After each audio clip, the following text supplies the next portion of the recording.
আমার এই বড় ভাইয়ের এই যে মুরগির খামার ছিল, এগুলি মুরগি খায়নি। মুরগি গেলেন মোটামুটি 5-7 হাজার মুরগি ছিল, মুরগি গেলেন সব মারা গেছে। এই যে মুরগির খামার দেখছেন, বিশাল বড় সেই খামার।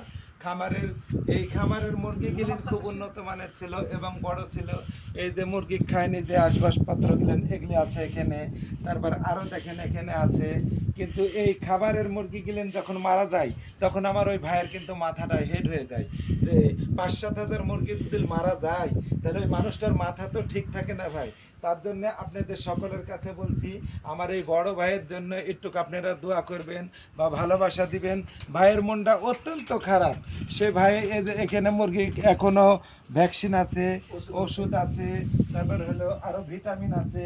হ্যাঁ, বিশাল বড় খামার সেই খামারটা। আপনারা একটু সকলে আমার ভাইয়ের জন্য দোয়া করবেন, উনি এবার মুরগি তুললে যেন মুরগি গেলেন ভালো করে ব্যবসা করতে পারে। আসসালামু আলাইকুম।